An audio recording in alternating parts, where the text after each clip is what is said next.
midst of two messages. Last week we talked about one of the wars that we are fighting, and that's the war against fear and how we can overcome that. Today we're going to talk about the war against death and how we can overcome death in our life. Back when I was a young man and played high school football, I remember we went to play a team from Wichita Falls for the bi-district championship. I was a defensive tackle, and they warned us that Wichita Falls boys were big. Well, they were big, all right. And I remember when I first lined up against my opposition on the other side. At that time, I was 170 pounds and about 6 foot tall. That was big in those days. But the guy across from me was 250 pounds and about 6 foot 2. And I had to get around him all night long. And of course, I failed many times. And when I went back to the sidelines, I said, "Coach, he sure is big." And the coach said to me, "Well, boy, you got to learn how to do something." I said, "What do I got to learn how to do? Because I want to know how to get around this guy." He says, "You got to learn how to dance, because he's too big to dance." And I wasn't much of a dancer, but I learned how to dance that night. Make him think I'm going to the right, and then I'm going to the left, and make him think I'm going backwards, and I go and go forward. I had him so turned around and didn't know what to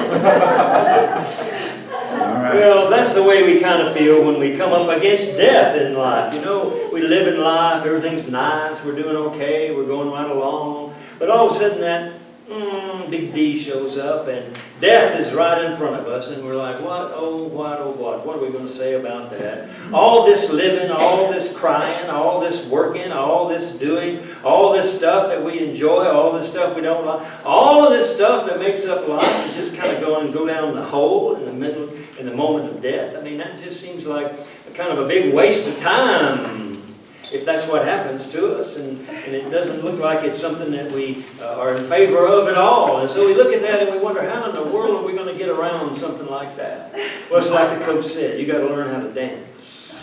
You got to learn how to dance with God, because God is the one who moves us around all the barriers in our life, around all the blockades in our life, makes us able to flow around just like the water of a river flows around the rocks. And that's what God will do for us today and all the days of our life. If we open our hearts and minds to what He shows us and teaches us and has given us the example of in Jesus Christ, we'll be able to dance right around death and not even think one thing about it.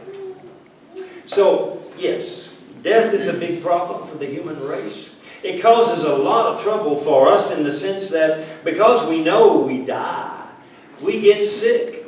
That's exactly why we get sick. And I'm not talking about physical sickness, though that has a lot to do with it also. But because we know we're going to die, we begin to think about ourselves, and we begin to become selfish people. If we're not careful, death will make us feel very selfish. Oh, I got to do this before I die. I got to go here before I die. I got to say this. I got to be about this before I die. It's as if death is making you into the most self-centered, selfish being in this whole universe. And it's a sickness, because we're not meant to live as if the world was as if we were the center of the world. We are not the center of the world. We're not the center of the universe, but we sometimes think we are, and we think death is going to take away our place in this life. And so therefore we become sick with ourselves, and that's not a good thing. Our world today is so sick, and it's sick because of selfishness. That's why it's sick. Everything you see today that causes you to go, oh, this is a mess, everything you see is because of some selfish motivation somebody has to do something for themselves that they want to do for themselves and not think about what others might need or be about. So death causes us to get sick with our selfishness, and it causes us to feel destruction and despair. What does death do? It takes away from us all the people we love. I love that person and they died. I love this person and they died. Every time we look around, somebody we knew, somebody we cared for, they died. died, and there they went. And it's like the death is the great stealer of all the people we love and take care of. And death is also the great stealer of our own life, the aging process. We used to be handsome, beautiful, wonderful. Well, as time goes by, that's gotten taken away from us. And so death really makes us filled with despair and selfishness. And that's why we got to learn how to defeat death. And say to death, you're not going to make me into a selfish person. You're not going to make me filled with despair. I got a way around you. And I'm going to dance with God right around you, and you're never going to even know I went by. So, that's the major thought we want to get across today, is that there is a way to find victory over death. And Jesus Christ is the one who has shown us how we can have victory over death.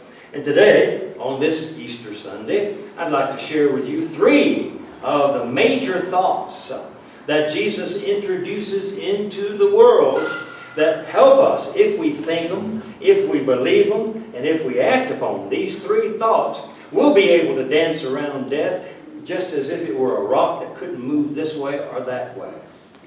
So the first thought that Jesus put into our thinking as a human race, and this thought began a long time ago. It's actually even in the New Testament. And it's in the Old Testament. And it's actually also in the New Testament. But the thought that Christ raises us up to the truth of is this truth. This body of flesh is not our permanent home.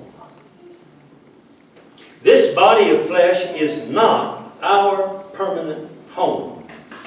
Oh, we may think it is. And we may think it's big time important. My body's real important, because if I don't have my body, well, I'm not here. We have been led to believe that lie, that our flesh and blood is our permanent home. But it is not our permanent home.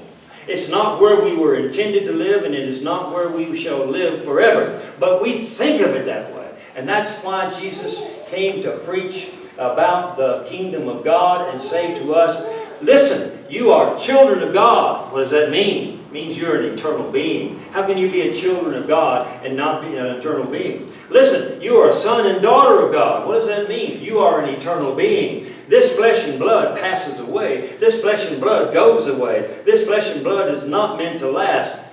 But you are meant to last. This is the message that Jesus wants to bring into the world. We need to start thinking about the fact that we have an eternal warranty.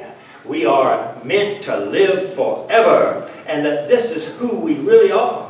And that, in fact, from the very beginning of time, with the first of our species, when God breathed His breath into Adam, that's when the whole human race became sons and daughters of God. We have it in our DNA. We have it in our genetics. We are eternal beings, not physical ones who are only destined to die. No.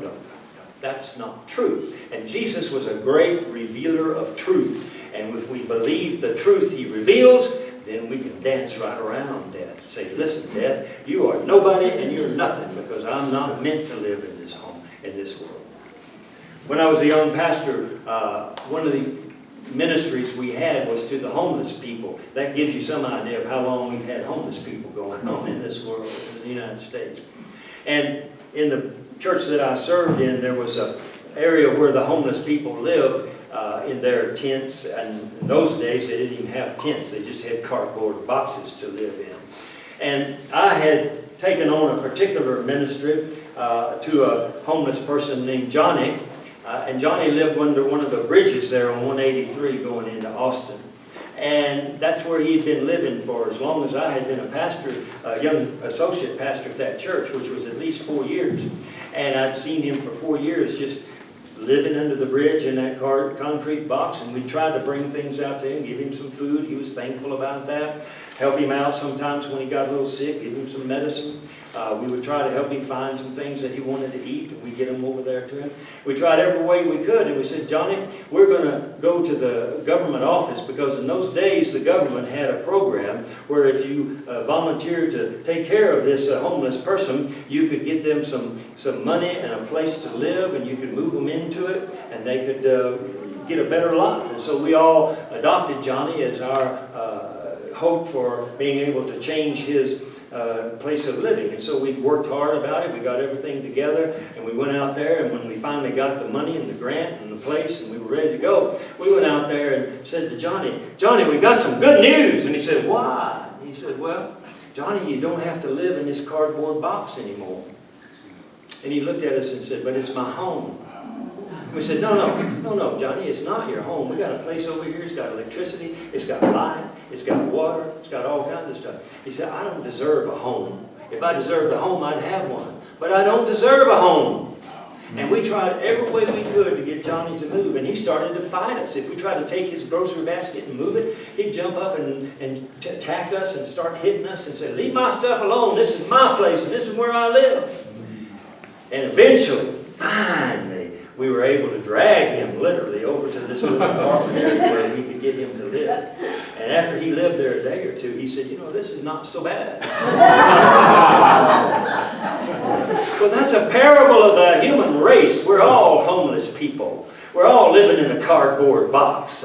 But the gospel comes to you and says, that cardboard box you're living in, that's not your home. Your home is over here with all the lights and the water and everything else. It's all nice. Don't fight us on this. Believe it. This is your home. And your home is with God. And this is where you belong. And it's a new kind of life. It's what we call an eternal life. And so the very first thing that Jesus is trying to preach to people and trying to get them to understand is that this ragged old body we live in, it's not our home. Our home is in the Spirit. Now we can still be in this body and be in the Spirit. Oh yes, we can. But when we're no longer in this body, we can then likewise be in the Spirit. The Spirit is our home. That's where we belong. Because that's where God can transform us and change us and make us into the divine beings that we have always been and that we are meant to be. So when you hear that message, the message of Easter today, that this human body is not your home, think of old Johnny. That's how he felt. Oh, this is my home. No, it's not your home. Your home is with God. Believe that. And that's one way to dance around God, around death. To just dance around it. Because you are able to say to death, death, go ahead, take this old body of mine. I don't need it anymore. Never actually really needed it. Because I live in the Spirit. That's where I live. And that's the way I live. So that's one way that we can overcome and defeat death in our lives. Is to believe that. Then the second thing that I have for us today is that Jesus taught us that we were destined to put on the clothes of immortality. By that, Jesus was saying that we are meant to be immortal beings. And that means we wear the clothes of the immortal. It's similar to thinking of ourselves as eternal beings, yes. But it's different because the thought that we have here is the clothes of immortality. That's what we are to be dressed in. And the scriptures from Paul reminded us that when the flesh and blood world, when that world puts on the immortal, that's when the great good news takes place and we are able to live as the divine beings that we're meant to live. But the idea is that it's something we wear. It's something we put on. And that's kind of hard to understand why that's important. But we humans really need to understand this. As an associate pastor a long time ago, one of the great joys we had was to do the children's sermons. They always gave us that wonderful task. And that's when we'd gather some little children up on the altar there area, and we would tell them a story, and we'd try to teach them a biblical principle. And they would always, I tell you, every time you did it, and this was a large church. We'd have like 4,000 people sitting out there watching me try to talk to this little child about God. And you would say things, and then they would ask questions, and they would always ask a question that would dumbfound you. And there was this one little girl one time named Laura, I think was her name. That's what I remember it being anyway. And I was talking about how we are like the angels, and trying to get that little idea across to her. And she raised her hand and said, she had a question. She said, okay, Laura, what's your question? And she said, why don't dogs wear clothes?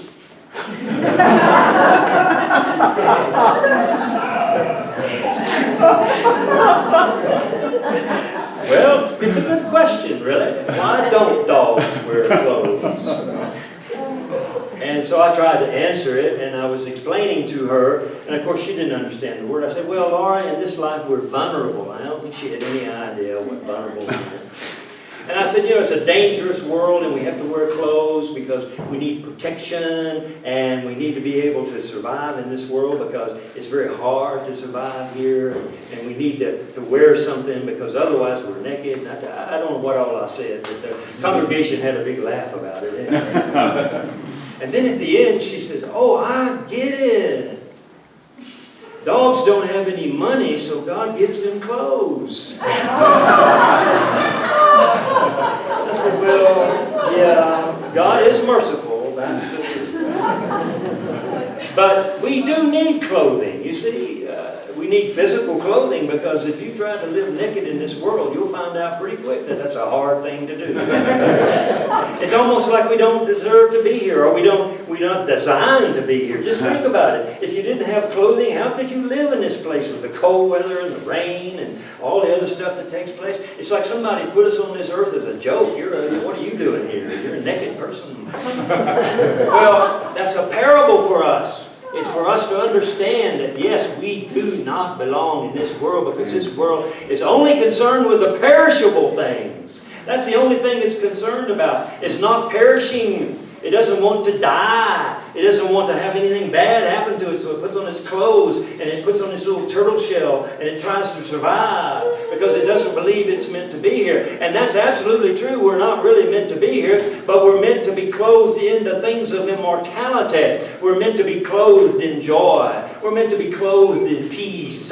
We're meant to be clothed in love. We're meant to be clothed in the things of God. It's like the Apostle Paul said, put on the full armor of God. Because this world is going to hit you on the right, hit you on the left, and stab you this way, stab you that way. You better put on the immortal clothing. Be swallowed up in it, he said. And that swallowed up in it reminded me of a sweater I bought one time. I used to go skiing in the Colorado mountains. And one year, my family, as a gift, bought me a sweater. And it was a beautiful sweater, black and white. And in those days, I had a little weight on me, much more than I have right now. And it was a big sweater, a really big sweater. And I can remember on the cold days there in those mountains, when I put on that big sweater, it would engulf me. And I would feel so warm. I could go out there in the snow all day long because of that sweater. If I try to wear it now, I look kind of funny with that big sweater.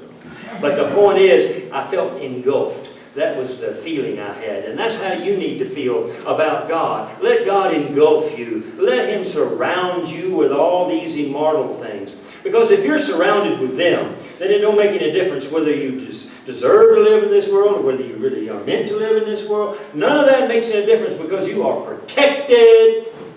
And that's our destiny. Our destiny is to be protected by the things that would seek to kill us and destroy us. That's the idea that Jesus was trying to get across.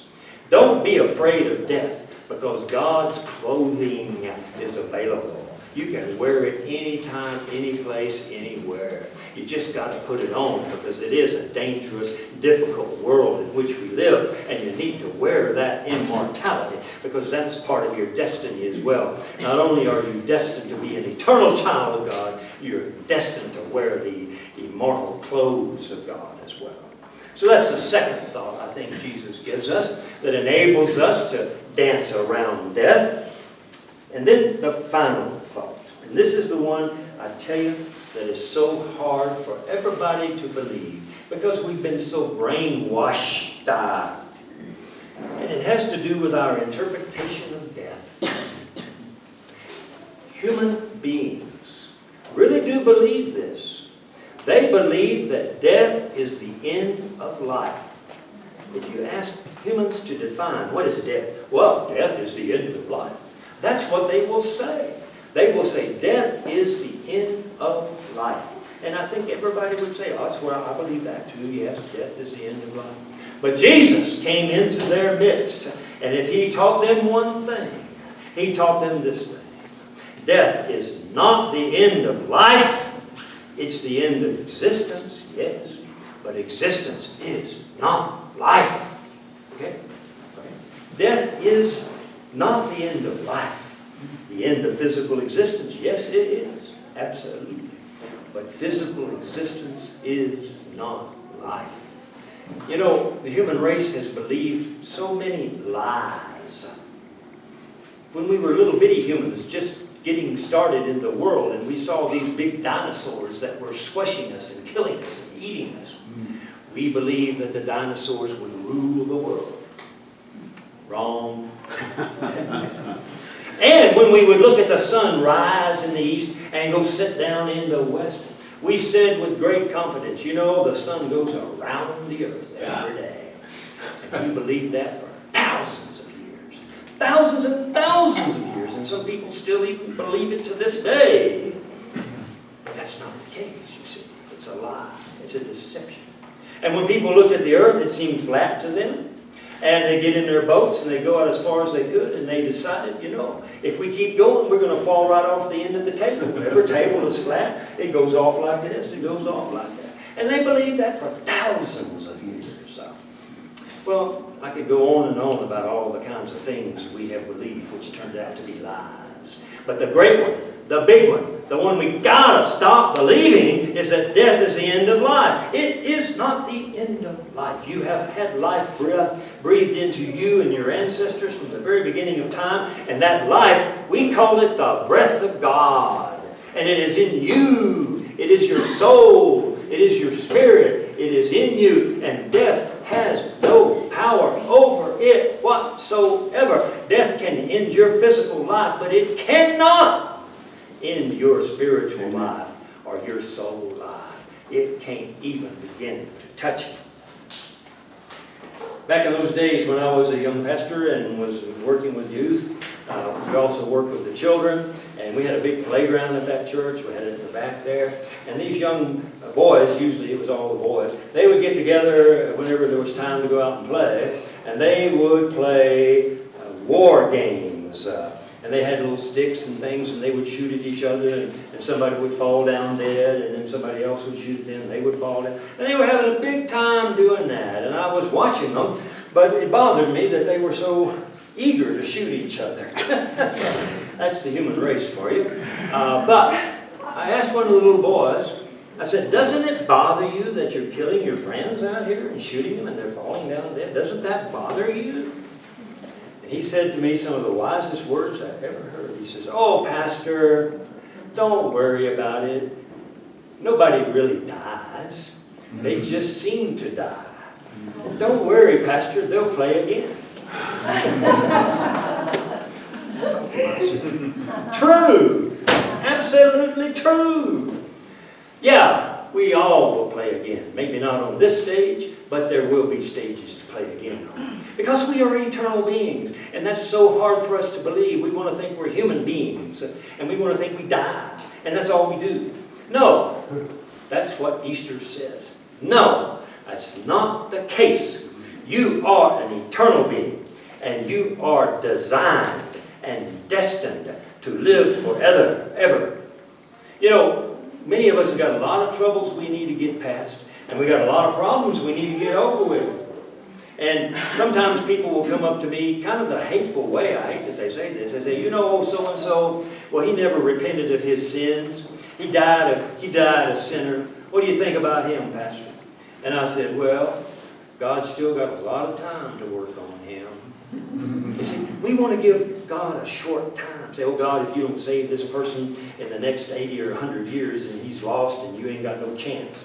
God says, wait a minute, I made that person eternal. I got a whole eternity to work on that person and make sure that they get rid of all they need to get rid of and find everything they need to find. God's got eternity to do all of that. Because why? Because we are eternal beings. And God does not give up on any one of us at any time, in any place, because He knows what He can do, and He knows the time that He has to do it. So then, those are the three thoughts that I want to make sure you understand today. Number one, that this body is not our permanent home. Number two, that we are destined to wear the eternal, immortal clothing that protects us from the difficulties we face in this world. And finally, and last of all, that we never really die. Jesus even called it. He says, they're not dead, they're just sleeping. Yes, this is the point of Easter. We never die. God has eternity to be with us and to work with us and to save us and to redeem us and to turn us into what He meant us to be in the very first time. Well, as a closing thought, I saw another t-shirt, and you know how much I love these t-shirts because they always have a message. I went to I forget, some kind of a retreat one time for youth pastors, and we were all dressed very casual, sweatshirts and things, and one of the participants there is a woman that was part of our ministry to the youth, and she was wearing this t-shirt, and the message on it said, "I'm an early riser." And I just went over and casually said, "Oh, so you like to get up early in the morning?" She said, "No." I said, "Well, what is the t-shirt all about then? I'm an early riser." She said, "I discovered early in my life that I'm a riser." Meaning that God raises me up. Every time I'm down, whether I'm down with depression, whether I'm down with sorrow, whether I'm down with confusion, whether I'm down with illness, whether I'm down with whatever else it is, I'm a riser and I'm an early riser. People can preach to a preacher, you know. And I love that idea, that we are designed and destined to be early risers in your life. Learn one thing. I will rise. Learn that. Wear it on your shirt. Keep it in your mind. I will rise. You want to try to put me down? Whatever way you want to try to put me down, you want to take from me whatever you want to take from me. Let me tell you, my message to you is I will rise. If you want to come into my life and tell me I'm no good and tell me I don't have any hope or tell me I'm not a right person, don't worry, I will rise. Amen. And if you feel like I should be somebody that should not be in your group, somebody you should look down upon, I'm not going to be bothered by that because I will rise. And if I get sick and if I'm so sick that I finally die, it doesn't affect me because I know I will rise. Amen. So therefore, this is the message of Easter. I will rise again. Not just one day out of the year, but every day of the year. Amen.